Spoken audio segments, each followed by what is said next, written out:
Au mai sau o I le mafutanga. Au mai sau o I le mafutanga. Mafutanga fa'aleanganga. Au mai sau o tai mai se nganga I le mafutanga.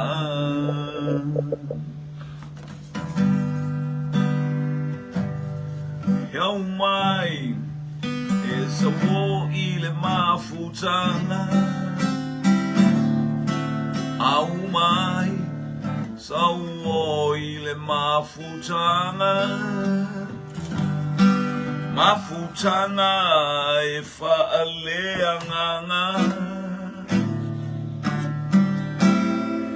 Au mai sa wo tai mai se nganga I le mafutanga. Pele o toe e anisi o lo au ainga. O I latou ngā ele I whaaolaina. O lautama po lautina. Tai mai lona lima. Pele o totoe e nisi o lo au ainga. O I latou ngā ele I whaaolaina. He po o lautina. He po lautoia ina.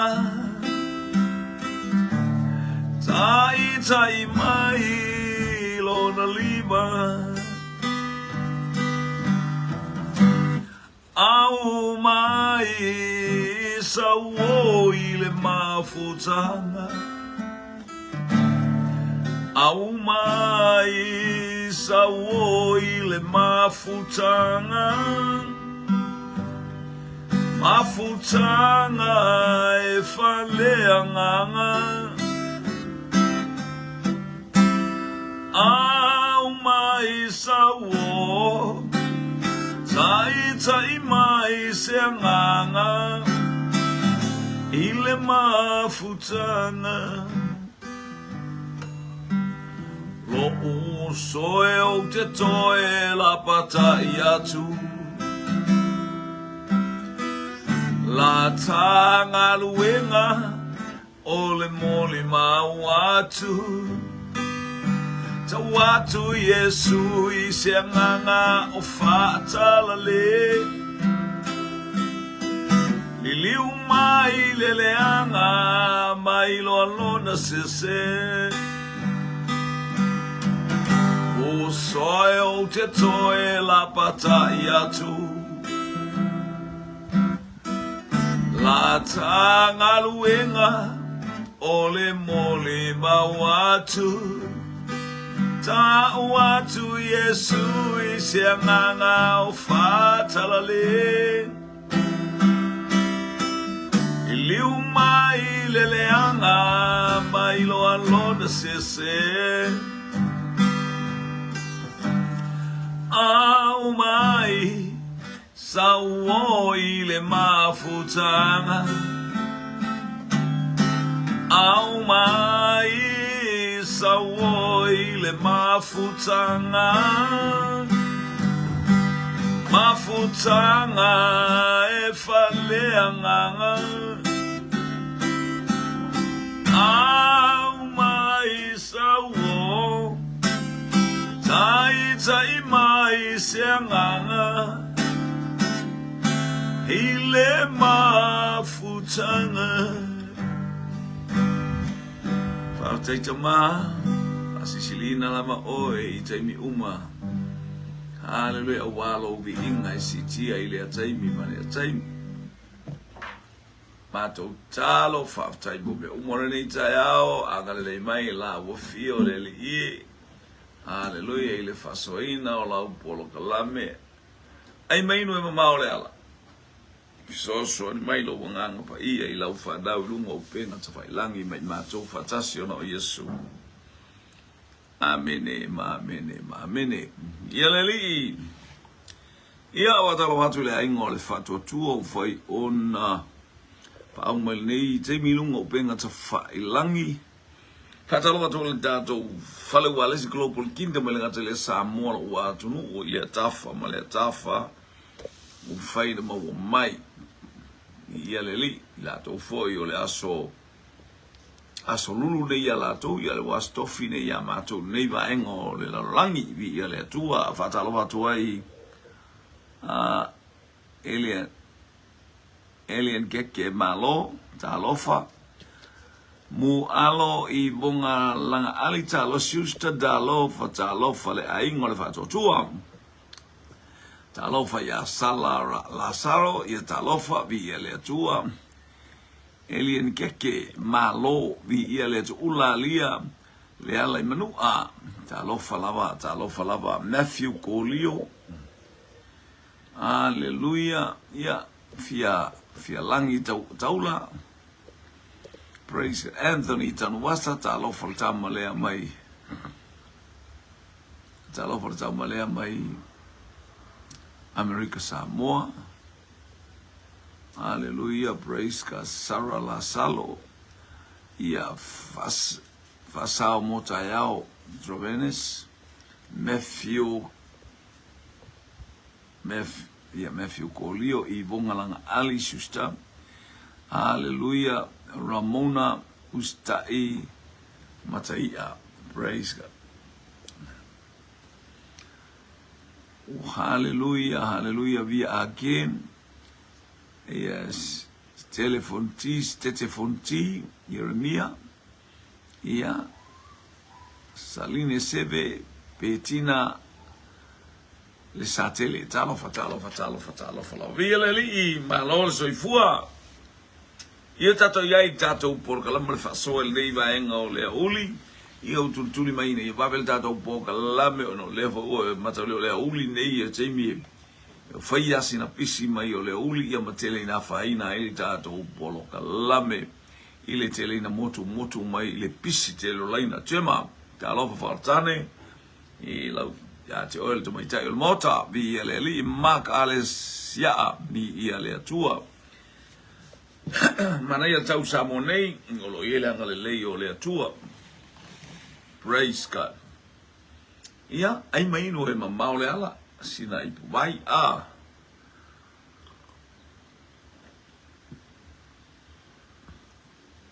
Joiti foi anga mela utini fai supo le a. Ia tini le mai America Samoa tini le tele le joinga supo le na te sila fia.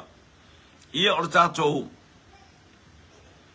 ia ole fatala watu America Samoa fatala foi i Hawaii ma America i le asolulu ne ia te utou ia le fatu au utou le masina mua ana au le mato o le asolu o le masina ia pe ia la va be mato a vi ia le tua breaks up ia ai mai no e mamau le ala o ulatu praise God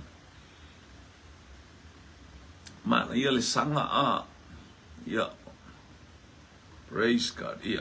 O ana nei o wale fai mai ni sanga. Fia faxak ni sanga o te leilo fo i tōtu atusi. Ia o le tele o le apa sanga le mea, o le ulo sanga le mea. Ia o le e fia lolo ale le afo. Ia fia faxak o walta to ia aisompo. Misel mana yo si benare saka a. Katsa wale o ta italata no fono fumanata ulo. Malata ita apa sanga ai ale e matua ma talo fa le lofi la ulu vi ele tua pa talo fa tu nei vai ngole ma lo so fua ai la moa ia se mai tine le mai Susana fetaling o tine mai Brisbane ma le fisili mua o aina fangaina ona matua ile meli na alu mai le meli e fanga ai ona matua malona ainga ona uso mona tua fa fine O aina ia whangaina ona mātua uso matua whawhine man ainga ile meli.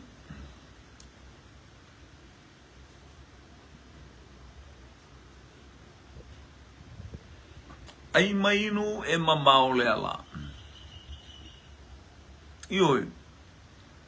Ia whainga tā sena ai atua ta sanga se au a tofia ai ata sanga ia whainga tā au tō waba ai mai.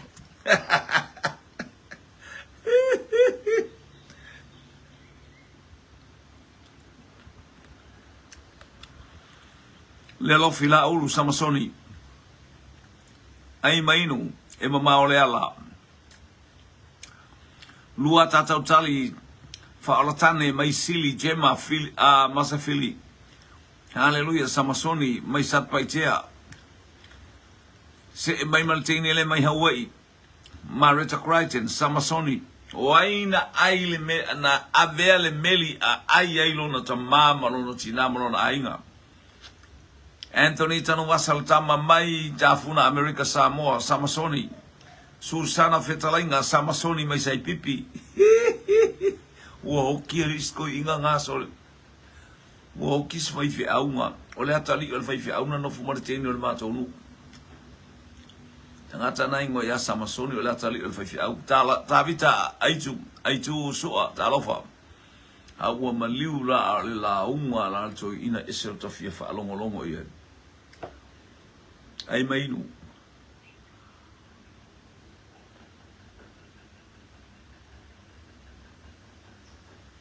E mamao le ala. Ia.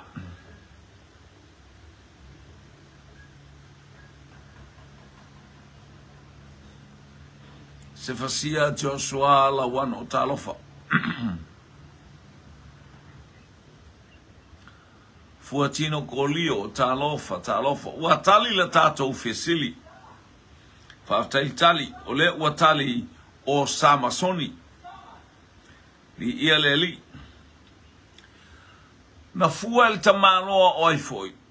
O eskielu le vai to tonu o le malu. O le fuanga lo na tolu o le vai fea ua o ia le vai. E fua atu lo na tolu o fea ua o ia le vai. Ai mainu e mamao le ala. Fa na fua el tamaloa. Wa au tamaloa le vai. O le ata e aon tātou fe ausi le anganga pa ia sia aniko tālofa. Awane e toi tu ua se awa no i le anganga pa ia. Tango e au mai le anganga pa ia. Se ia matua i whai ia i o tātou o i aso whainga tā. A o le mana unga le ia o tātou ia i le manuia o le atua. Ina ia o tātou whawo o a i ma le anganga pa ia. Whasoa le ia Lucas Anerivi talofa.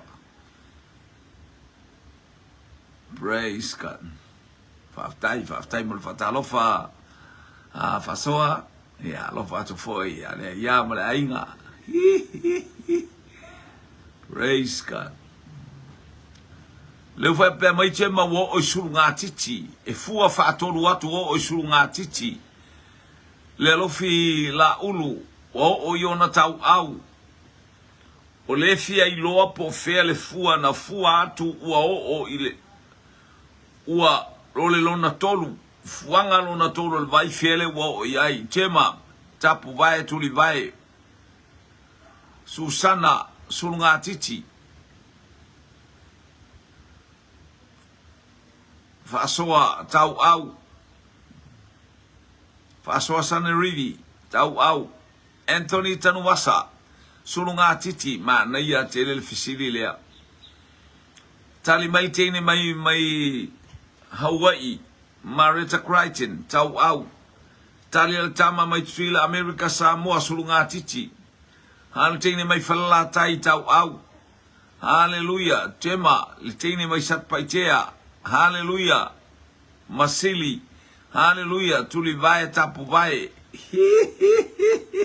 Marita Crichton, leuto e foi listali, sulunga titi. Hallelujah, praise God. Hallelujah. Ia, mana ia tele fisili le tele o tali ali. ua tali le tato usil na fa na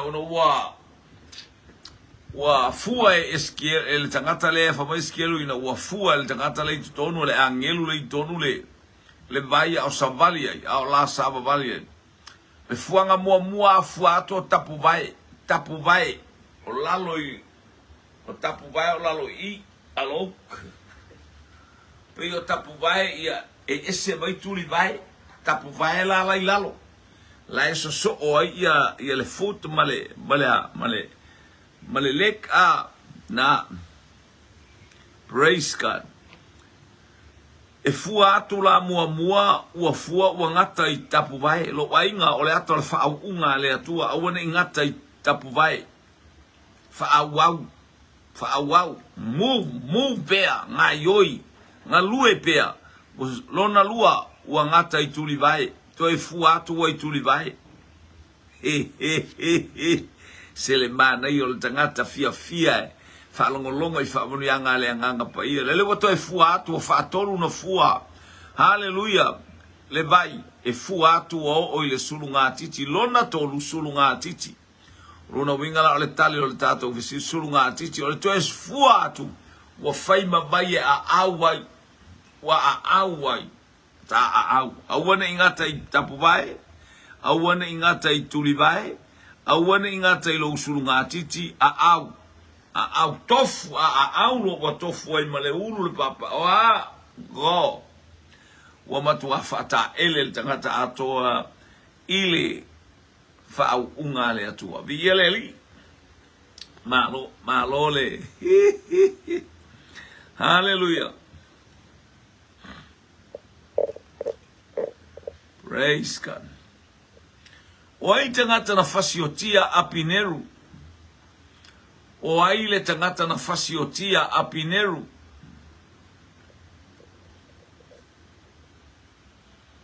Hallelujah. Ai mainu e mamao le ala. O ai na fasiotia a Pineru. A Pineru o le au na saulo. Hallelujah. A wasau ia tabita ele leima tabita o le ato le tangata wantalia le atua ilo na olanga. Sila mana I o le talia o le lia la tfasioti e le tangata ki alu le langi ma le ola e whaabau ar tangata na whaia le mele anga I ate oe. O ai na fasiotia a Pineru. I o apo le uso asaeru. Whaftai le. Mai a tema I o apo le uso asaeru.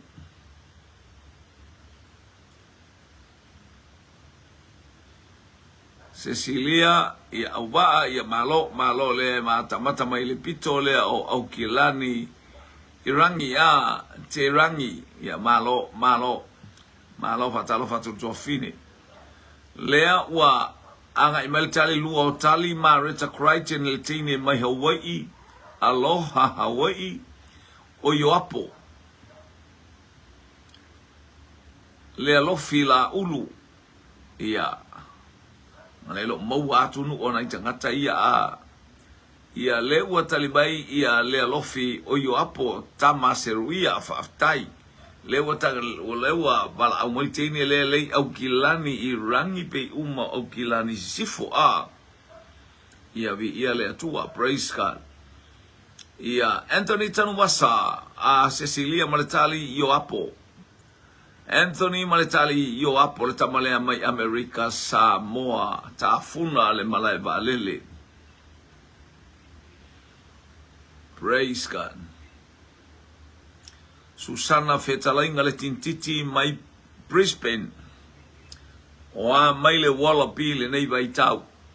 Yoapo Maletali o Yoapo.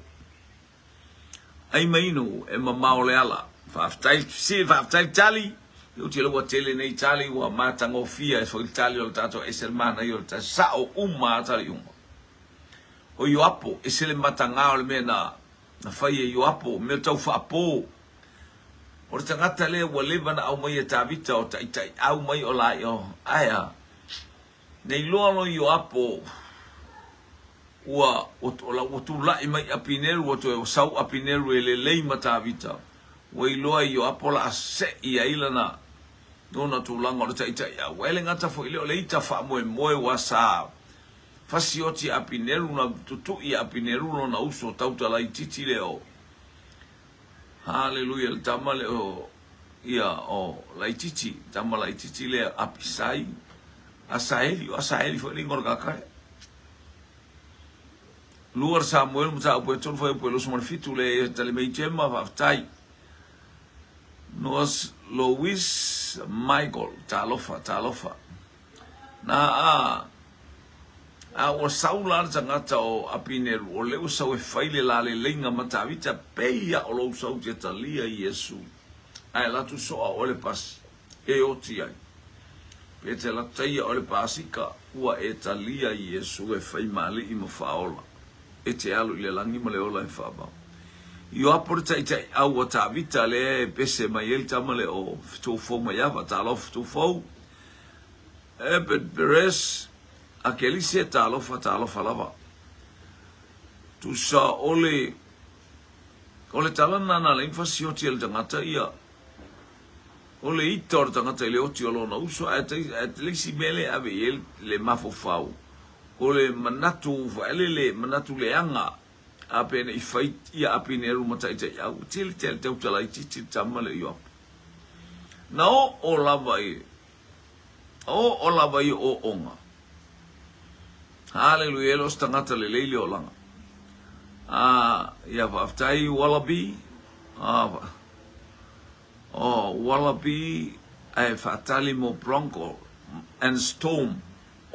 Storm e makala e afainga la uko. E afainga la ko bronco. Nga saulunga afainga le bronco ya storm. Langole ngalu ole a kaimio ngalu ia ka ko ke ia. Ia le sa ole le ia Cecilia le olanga le kau fa popo. Le olanga fa po ele ui mai luma ai ui mai ko. Saute ia wa aile simoko le ulu io e. Aile wa ale mele le ia tu manga o taua ia tunula. E longo le lei mai ia e lo to e faia la taua ia o tu ale si o fangais. O taua pe afa le alu atu le au tau. E longo ia le la tato feto ai le ngala ingo mele au taua Filistia. Ai o ai ma Israelu a kunga o lai moe mole mangava Israelu ilungole. Ai la ta vita o lai mole mangava. Nena la tuita vita tau male. Io a watali tato visili o le tato visili watali o le tangata mi o le angale o yopo. Hallelujah asenati tefu. Tele ata alo falava vi ia leli I vonga le langa. Langa ali senga fui mauno talo vela o fiunga nga ftasi. Ia leli tato mo mai ni vaenga ia wa mai le ainga vi ia le atua. Oia ana le whaupunga lea. La ititi mea na whaalongo iai mea ua wa ai iai. E la ititi mea ua na whaalongo iai o sautala tangata ale o sauwatu aba aia wa ole mea strong le mea. Oia ana ia upu. Praise God. Hallelujah. Ia ai mainu. Ole sanga le tau whaiatu.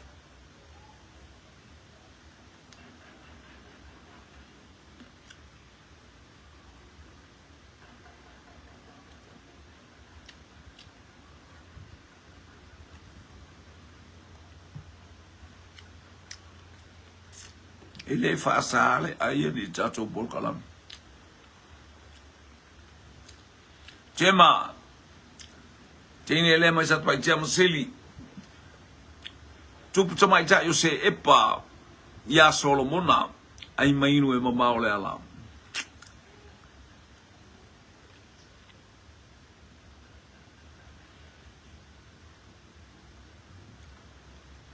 Wala ititi mea na o whaalongo iai mea wa ova ai iai.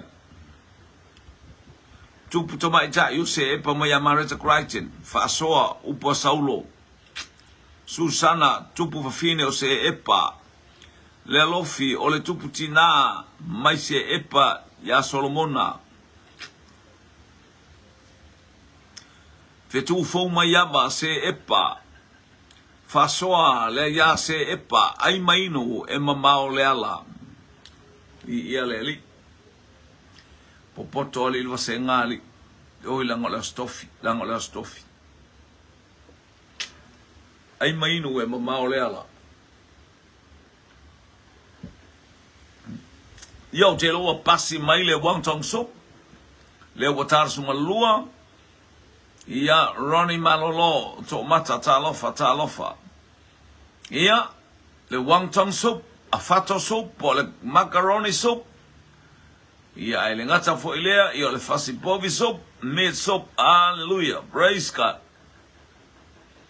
Nale le o ngā pipi amu ia uto ai o ngā pipi a mato o muri pipi se e paratupu e ana upuna ia watali tato fasili fasoa le ia se epa ia nual no fo inga tupu mta upu iwa alfai upu e iwa e ono ua maua le tato utali o le tato fasili upo se epa o le teine mai o se epa e sau le meta ua o Ethiopia I Ethiopia tupu fine o se epa aftai Anthony tanu wasa sa o le lei malo Ian sau e tofo ia Iesu ma tau fine len sau tele a mea na sau tofo ia Solomona ile poto Solomona ia e na faa fo ia tu Solomona e fo ila le tene ia Josephine Maria Hunt a Queen of Sheba ia vi ia le tu e fo ila le tupulea ua mamafa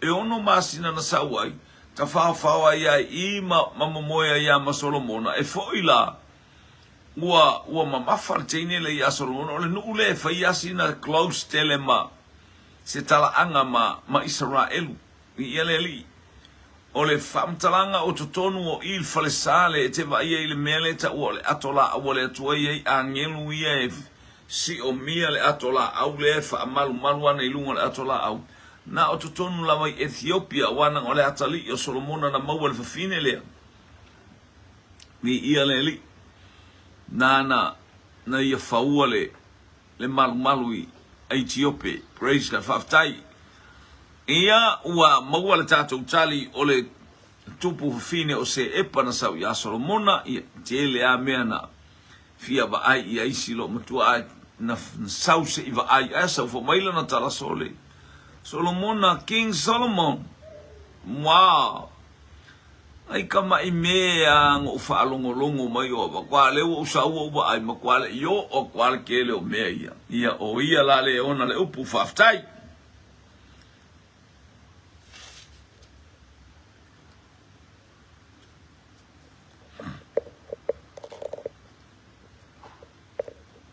hallelujah hallelujah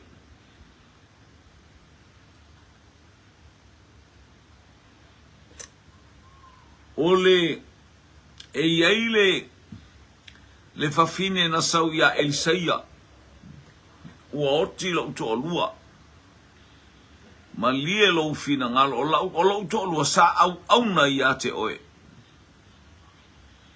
sa au na ia te oe au oti a tele o mena ai tala fo tau singa o umala o fanau o le wala o sau tomano mauti ai tala fo e to tongi atu ai tala fo o le loa le ase mea na fesili ai le ase mea na tapa ai Elisaia ile fa fine lea o le ase mea na tapa ai le Elisaia ile fa fine lea o to tonu o lona fale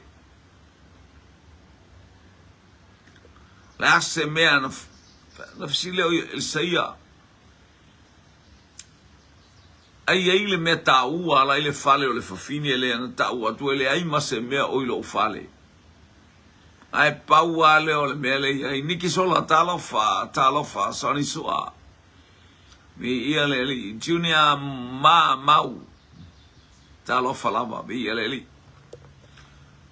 o le ase mea o ilo fale ia faftai le la mo siri tonu ale o le ase mea o ilo fale ia se tau mai la po le me mana ia te ma fata ia mo si tonu ana le o le ase mea o ilo na fale a o le ala ase mea o le fale na ta ua ele fine la ilo na fale Malia losa, kuresa, tasi kuresa, Lucia a metosua. Marita Crichton ole fangu suau uichichi, faftai. Tai tali, wa matawan tato tali, wa na ole fangu suau ulaba, na olea fatu.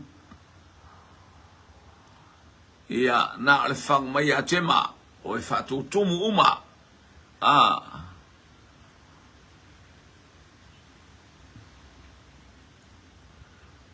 Praise God.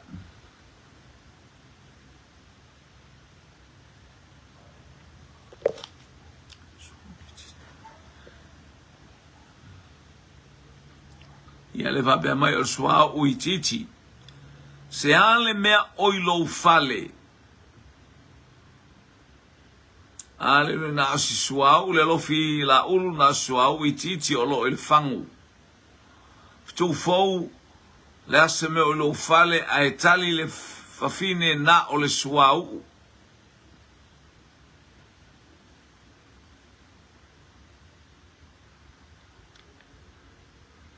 Anthony fai mai Elisaia o le ase me o tono o lo fale tali le fafine o le sua u. Ta yaso and Miri to ale bayali ni ia le ali.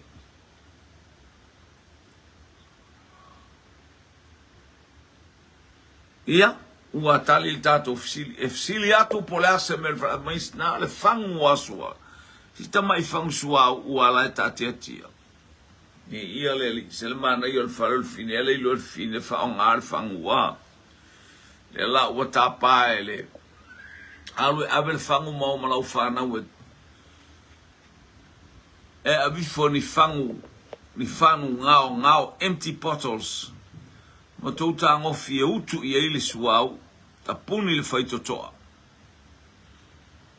ia na totong a maua ia le tala masani e pe on tato fa longo le upo le atua o le ata le fangu lea ma le sua o le ata o le nganga pai tele le mautingi fangu ngao youth of tafa nai le ini me o iai tangata ile o maua le upo le fa o tanga ia kau fa ia share ia la le o le atua haleluya Cecilia sua uititi aluloa Siliatu ilo utua o io mana ia ai lor sua uia te oe fatumu wal tanga to utua o ina itaf le ata nao fatutumu o fangu kele le mau fangu alu tato ba ele mau fangu io wa matana le fia tanga ta ia Israel le se me tato te ba ai fo ia Benjamin Netanyahu aya tato baba ai ole au na le atu o tangata Israel o Yesu faiete haleluya ele ia se tala o faia ya Palestina ia ole nu o Israel o onu na ele o Palestina o Filistia na ia casa io e na ia nu na ia casa o nu o Filistia o nu la ele limo Israel ale tau fai mai tangata e ave esel na e ta oi o Palestina ngunga o Israel o le nu filifilia o le atua tato vai le telo le oti wa ia e pule ale atua fa mai le atua ia Saulo alu e fasioti amaleka fa fine ta maiti so se tangata tamalo loa tama manu awang ia ise me totoe ioe ia leli ai alu Saulo sa uoso fa fia poto sa foi pe ole alo fale ko kele o ka ko e fai per me la mai le tu e fai fa tonu mai ani jan hatu tangata le fa longo le upo le atua tangata le lafi o la to winga pule le atua potato te le se me dal pa wal me tato lo o Israelu o le nu o le atua o le Israelu o fiu o le Israelu o tato o Israelu la me ta wa le anga o tato talia Yesu e fai mali I mafaola yo tato o langa ia e malam lama o tato o Israelu vi ia le atua hallelujah praise God o le ase me na fai ele atua I le aso ono le ase mea na whaia e le atua i le aso ono, le fofoanga le atua, o le ase mea na whai le aso ono. Ai mainu e mamao le ala.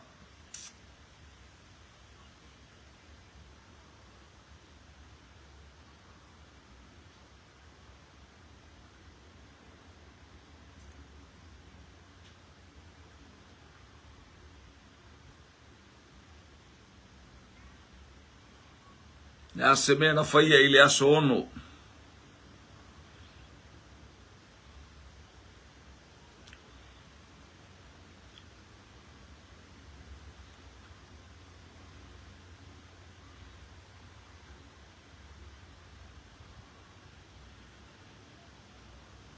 Praise God. Le ase mea na whaia i le aso ono. Manu wai whao le bao, taitasi malona winga, mai a te ma. Tia Maria talofa, le ainga le me Getsemane. Hallelujah.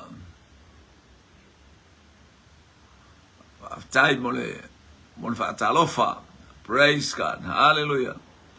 Whai ai tangata, wha mai Cecilia na whai ai tangata. Hallelujah. Cecilia. Na whawina le tangata. Hallelujah. Le lofi la ulu. Whai ei le ulu wa i tangata. Ana tongia, talofa. Nei ai whaatali atu se ka supo se ai ei le sanga.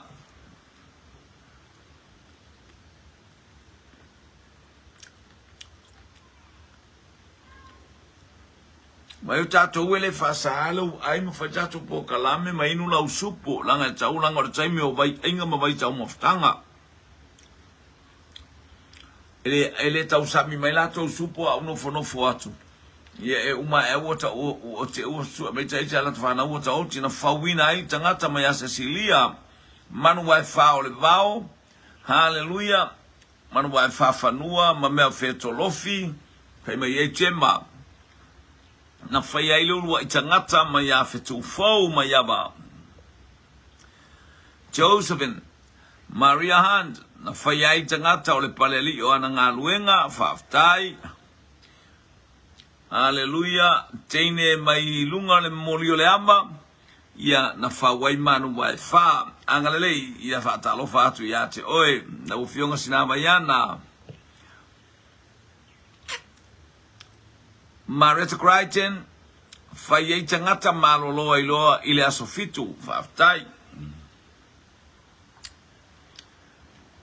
Ia le mai mua mai, malanga chicken soup, leo ke vai aku le kau whai ai mai, whaftai.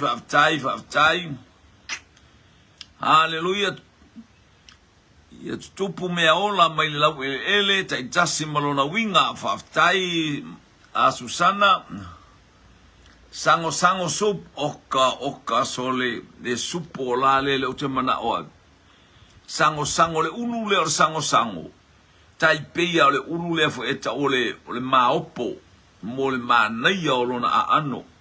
A ola ina tango tulou, a tango la e valu, a kango la kama fo ele le tamo matama fo ele matua a. Pele i matua fo e kipi tulou.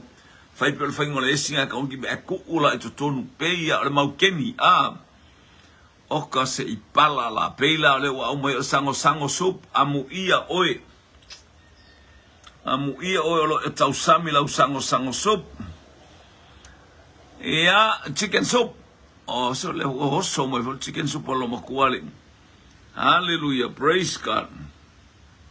Ua tali tato ofisili. Hallelujah. Ole whainga ola a fato soup ola saule a fato soup Philip fualau talofa vi fai manu fanua umalama ole faia ele ole tangata na faia aile ole tangata fa time ya Anthony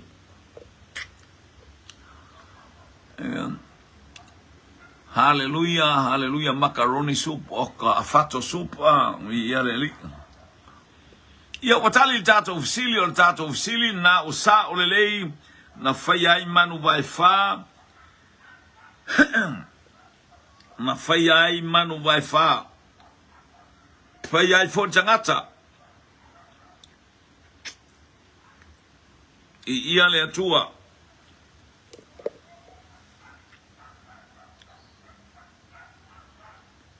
Ia le vai na tafe mai le malu le na fua le na ia tato fesili por fesili mua e por fesili lona lua fesili lona lua na tafe mai lo le vai le malu fua e le na fua tapu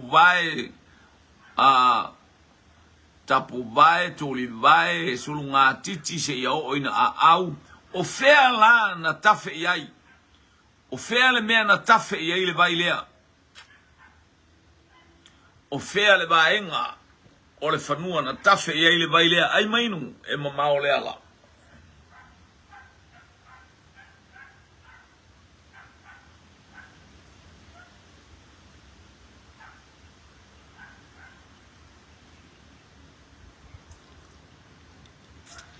O fea na tafe iai le vai lea. Combination soup leo already mai ia tau sami fo i sau wonton soup. Sau combination soup, sau afato soup, oka sole chicken soup, afato moa soup, ya afato pipi soup, o ai mainu e mamao le ala. Fea na tafe anga ia ile vai le na tafe mai tonu le malu, Nicolau Asui, Laulupe, Leota, mi ia le ali, praise God. Hallelujah.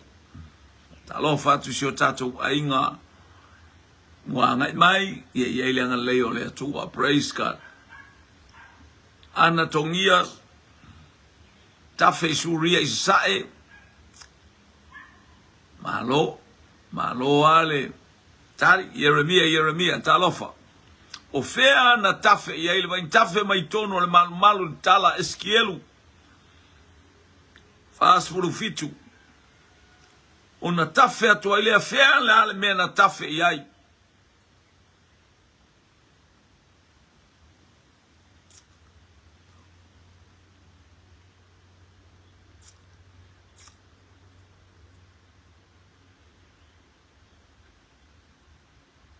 Mea lofa ioasa, ta lofa.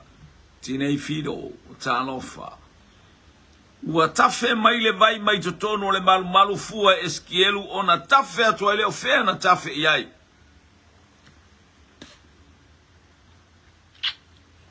Fea na tafe iai le vai.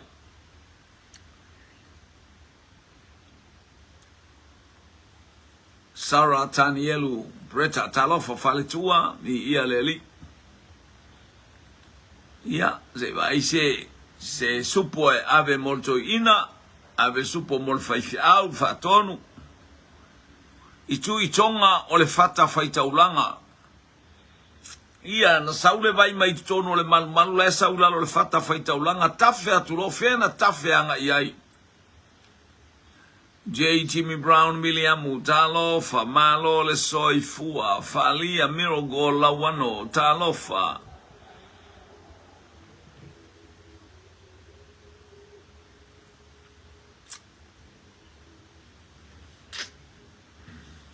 ai mainu e mamao le ala.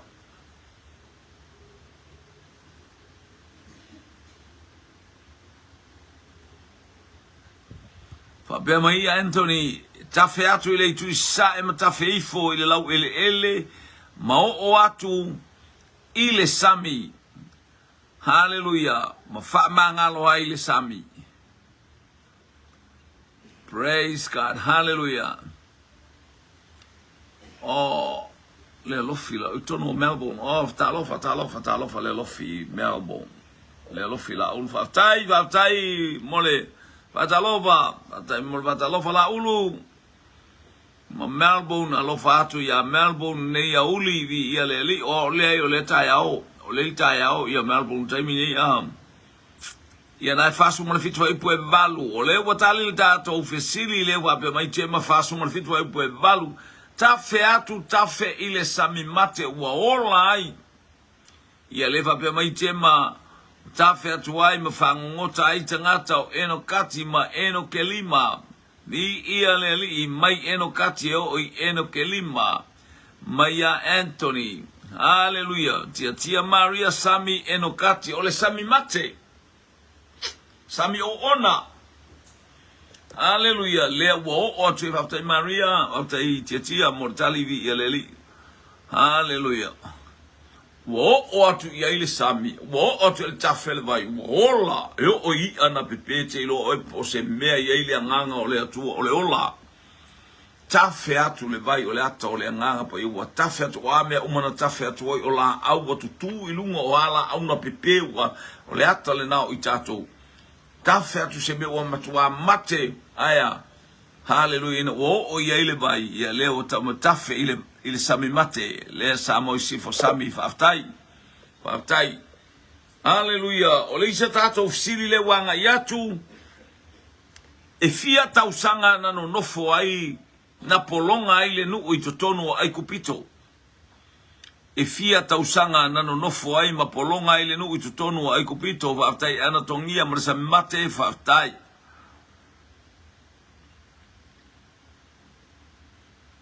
Faaftai faafowina Tanielu le tama mai o Tara. Ia o le pule fo ile le shopping center o Tara. Ai fia iloa se vaenga e te alu iai fia fai ai sau whaatau e fau. Ia eva ai ai lumane o le TAP e tu ai i el tabale. Hallelujah. Leuso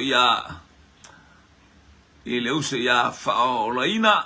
Wafowina Tanielu. Ia o ia le na te fasinoa. Tangata umalaba ile mea ta tauna alu le fale o loa e tauna alu. Leo tale mei anatongia fasela au tausanga. E fia tausanga na polonga ile nuu. Na fetala ia ile atua ia apero amo e nofo polonga ile nuu. Ia Israelu totonu o aikupito. Sa moi sifo e fast follow. Te me fast follow le lofi la ul mai maleponi. Hallelujah. Leu amai tato utali e fast lau tausanga. Hallelujah. Hallelujah. O le alta supol na usaulo to fine Marita Crichton fase lau tausanga. Hallelujah. Anthony Tanwasa fase lau tausanga fetu fou maiaba fase lau fulu tausanga. Hallelujah. Josephine Maria Hunt fase lau fulu tausanga. Hallelujah. Hallelujah. Lucia Meto Suata Lofa Shopping Center. Oh, yeah. O lea pe o leu whataule le supo le a teine le shopping center, teine le a tutuila America Samoa. O ele o le moli o le avale iele le supo teine lo ingola wai pango mo whangatongo le whatau sa vali ai. Hallelujah, i fale o loana le whatau sa vali ai. Le supo le lo wangtang sup kele le kwa inga supo le moi tuile America Samoa le a woli nei. Cecilia Gold au waa, fase lau tausanga. Hallelujah. Sausiu fanua, talofa. Hallelujah. Ana tongia lele wa pasi mai male wahu sub. Hallelujah. Lele wa saule ngā hu, foi meel fafine o le mato nu. Mai maupe ana moan tato apa ngā hu. Hallelujah.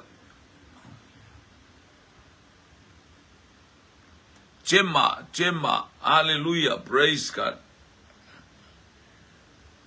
El que dese ilum ta upue.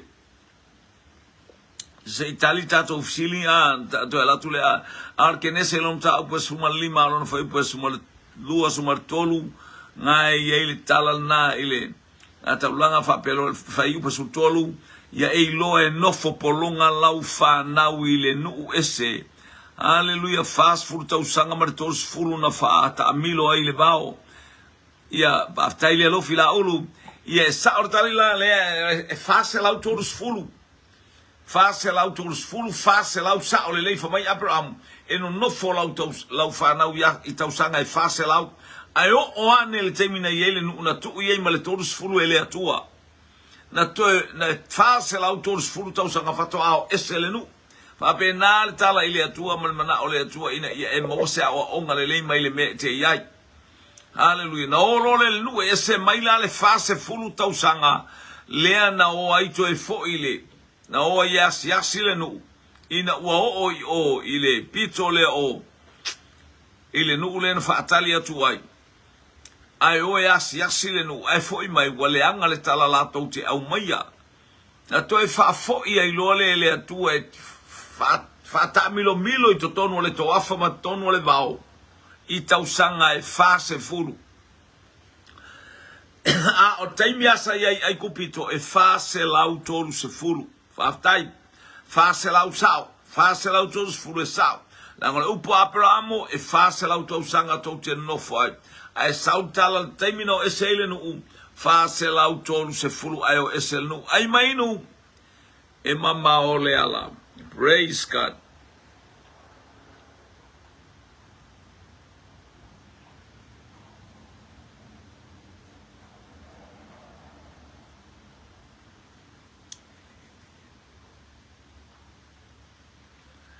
O ile ngol ele fai maila utus pa ia ina wo o ia Yesu ona liua le o Yesu a o lato watu ma Peteru Ioane ma Yakopo fa maile o Peteru o te ile va ia to o Peteru so to tolu tangata. Hallelujah la mafuta mai Yesu mai mau te faia eni fale e mo oele tasi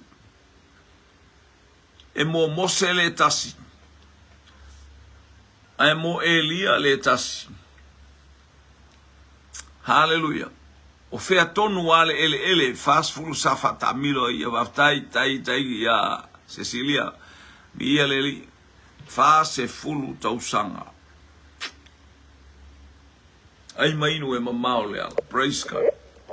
O fea tonu ale ele na liua Yesu.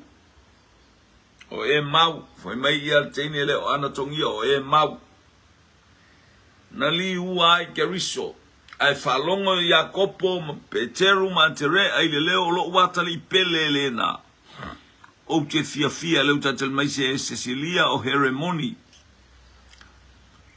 ni ia leli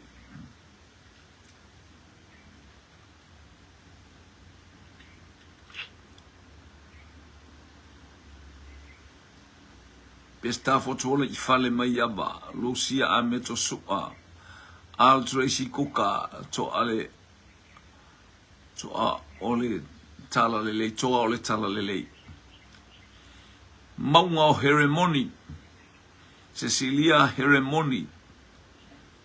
Hallelujah. Ai mainu e mamao le anatongia Heremoni.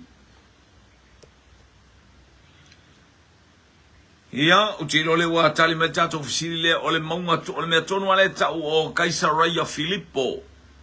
O ina Kaisaraia Filipo o ina na liua ai Keriso I tonu ale meleta o Heremoni a ia leli.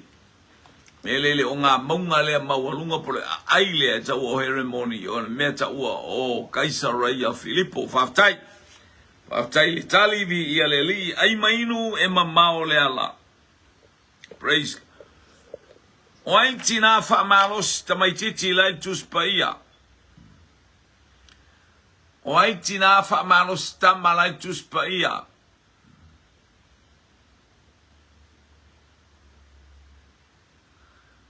Poai le fafine fa malosi. Fa malos tamaititi.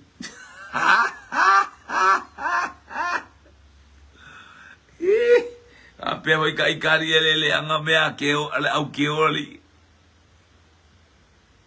Ia ole le sa wele tala fa ele per sa Heremoni toi foi lungo maunga siona vatai lungo Jerusalem a ole maunga ile tu ma tu o Jerusalem e fai sima mau elo Jerusalem mau te le lunga atu e uma Galileia ia le halula le nga ilunga top nga ia ole mea e tua oia I masama masuria o ingana o ia Yesu malona au so. Praise God. Ole to lua o Potifara o so lo so ka kokari li ma ya tema to lua o Potifara Cecilia to lua o Potifara tema to lua o Potifara ole ava Potifara ma ya anatongia. Hallelujah. Marita Crichton to lua o Potifara. Hallelujah. Susana Fitalainga le ava Potifara. Hallelujah. Le alofila ulu Praise God. Le fatua mai tonu o Melbourne. Hallelujah. To lua o Potifara. Fetu fo mai ama. Te majiti mai Wellington. To lua o Potifara. Hallelujah. Josephine Maria Hunt. Oke lo ilo bofea kongu al mele i Maria Hunt.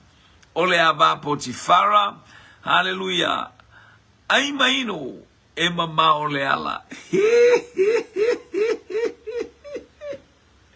Yo ngai vesini foi ai e titilo ia matauri ele foi e tato ole fa fine mai Papua New Guinea. Ai se go fine e Elijah Wanga le e kala inge ali. Pe se fa fine mai Papua New Guinea ana tongia balo. Hallelujah. Ole girlfriend Potifara. Oh, se malo sami. Hallelujah. Ia watali tata usili na wasa olelei ole to alu o Potifara le au na farao ia le tua. Ia se be bustala itamala to ia wai la le tamafa wai la tamafa malo silon to fine. Wai tamale to nofo fa malo silon to fine. Ele sauatinari le. Mumano finge le faula inga e va mai solo maka a. Ia marka mai kiki le faula inga le fa malosi to fine. Ia hallelujah. Ai mai no e mamao le alo tato to efisili na anga ia tu tato polo kalame vi ia le li nei vai ngole aso le to efisili le tato. Hallelujah mole ai mai no ile aso tofi. Asolua walua o la solua nei o masina hale aperila ale wa somo mo itono America Samoa. Hallelujah. Leo talimai o amanono talimai ana tongia o amanono le tamai titi mai manono ali ana se kamai kiki mangongo. Jema amanono leanga Samoa Sifo amanono Susana amanono Marita Crichton Hawaii amanono ole. Ya Cecilia Awa ole isi atali io Tavita. Ya o amanono. Praise God. Hallelujah.